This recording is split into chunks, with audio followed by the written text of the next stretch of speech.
Dimanche 25 octobre, Radio Dijon Campus diffuse pour la première fois l'émission De mon temps en partenariat avec la maison de retraite des Bégonias, toute proche du campus universitaire. Le principe, des résidents de la maison de retraite sont chaque mois les invités d'une émission thématique à laquelle ils apportent un autre regard, riche de leur parcours et de leurs expériences. Nous avons assisté à l'enregistrement de cette première et à la signature de la convention entre Radio Dijon Campus, représenté par son président Xavier Vadreau, l'Université de Bourgogne, représentée par le directeur de cabinet Frédéric Bonnemaison, et la ville de Dijon, avec l'adjointe déléguée à la solidarité et la santé, Françoise Tenenbaum. On l'écoute. C'est une action extraordinaire. Radio Dijon Campus a proposé aux résidents de la résidence des Bégonias, qui est environ à 200 mètres des studios de Radio Campus, de venir sur le campus, ce qui est tout à fait exceptionnel, et de venir animer, répondre à un journaliste sur des thématiques très variées pendant un an. Une fois par mois, le dimanche à 14h, on aura donc des personnes qui pourraient être les grands-mères, parfois les arrière-grands-mères des étudiants qui viendront débattre sur cette radio de jeunes de thématiques variées, la santé, le contact avec les jeunes, l'isolement, l'avenue de l'ORTF, leurs pratiques professionnelles, beaucoup de choses. Vous pensez que le public étudiant, notamment, pourra être sensible aux propos de ces aînés ? Je crois que cette émission sera très écoutée, oui, j'en suis sûre, parce que les étudiants ont besoin de connaître comment vivaient leurs grands-parents, leurs arrière-grands-parents. Et il va y avoir tout un champ nouveau qui va s'ouvrir à eux. Ils n'ont jamais connu l'ORTF, sauf ceux qui étudient dans la communication. Et maintenant, on va leur apprendre ce que ça a été que l'arrivée de la télévision. C'est remarquable. Pour cette première, consacrée au monde hospitalier, 3 drôles de dames, Marie-Noël, Marcel et Jeanne. On dirait que la radio est un métier qui s'apprend vite. Nous utilisions des thermomètres à mercure. Il n'y avait pas Le mercure aujourd'hui est interdit, on ne peut plus utiliser. C'est interdit, oui. Mais nous les utilisions et évidemment, si nous les utilisions, il fallait ensuite les nettoyer dès qu'ils avaient été utilisés. Pour la réfection des lits, il n'y avait pas de couche, si bien que pour les malades incontinents, il fallait changer les lits entiers. Nos 3 apprentis journalistes, accompagnés d'Amandine qui menait le débat, ont répondu à nos questions. Jeanne, bonjour. Bonjour. Dimanche, allez-vous régler tous les postes de radio de la Maison des Bégonias sur Radio Campus pour écouter l'émission ? Je pense que mes amies vont le faire elles-mêmes parce qu'elles s'intéressent beaucoup. C'est un nouveau métier pour vous ? Oh oui, c'est très différent de celui qu'on faisait. On appréhendait beaucoup avant de venir ici, mais on est encouragé par la gentille journaliste. Vous appréhendiez, mais vous avez eu tout de même envie de venir. Vous avez choisi de faire cette émission. Oui, évidemment. Ce qui compte pour vous, c'est l'envie de faire partager, c'est de découvrir un nouveau métier ? C'est l'envie de faire plaisir aux Bégonias. Et puis, on habite à proximité du campus. On habite un beau quartier. Alors, je trouve qu'on a des obligations envers les jeunes aussi.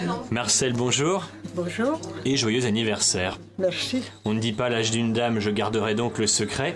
C'est ça. Est-ce que la musique diffusée pendant l'émission vous a plu ?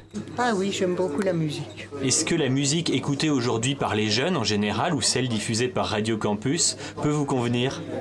Oui, parce que je suis entourée de beaucoup de jeunes chez moi, tout ça, tout le monde aime bien la musique.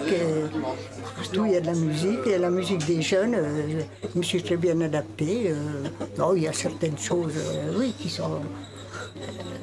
on comprend moins bien, parce que surtout c'est en anglais ou n'importe, mais il y a toujours le rythme quand même, tout ça. Mais la musique m'intéresse énormément. De reste, j'en ai fait un peu autrefois, mais il y a longtemps. Bonjour Marie-Noël. Bonjour. Vous êtes dans un environnement tout autre que celui d'une maison de retraite aujourd'hui. Oh ben oui, et j'apprécie. Dans une station de radio, il y a tout le mouvement du monde, il y a l'actualité. Voilà, c'est vraiment l'actualité.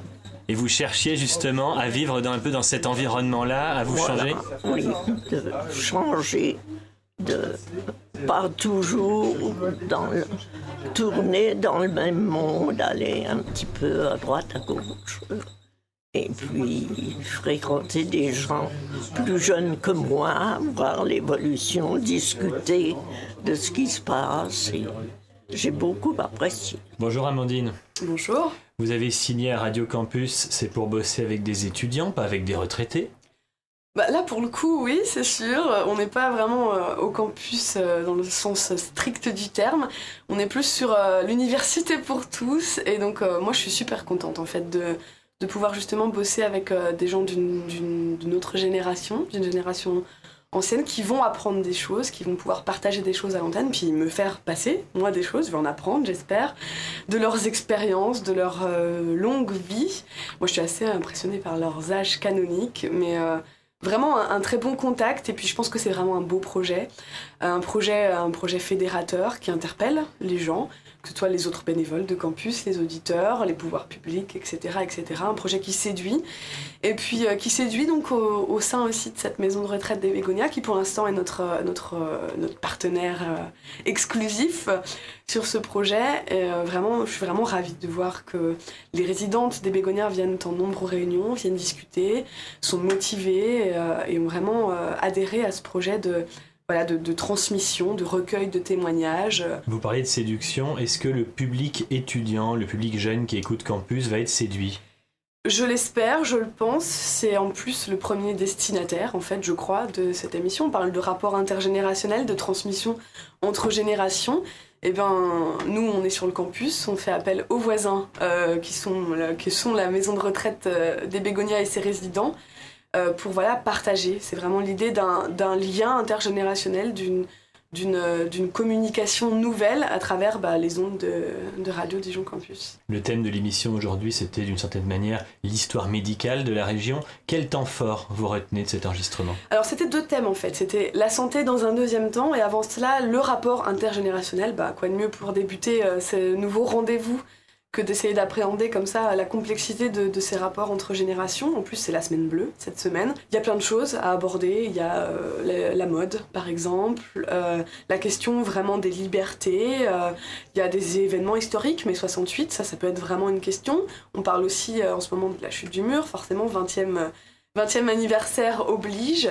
Ça, c'est des questions qui pourront être abordées au milieu de tout un tas de thématiques possibles, vous imaginez. Je vous rappelle la première diffusion de l'émission dimanche à 14h sur 92.2 FM. Interdiction donc pour les étudiants de quitter le campus, ou tout du moins la zone de diffusion de Radio Campus dimanche après-midi. Pour plus d'infos sur l'émission, www.dijon.radio-campus.org.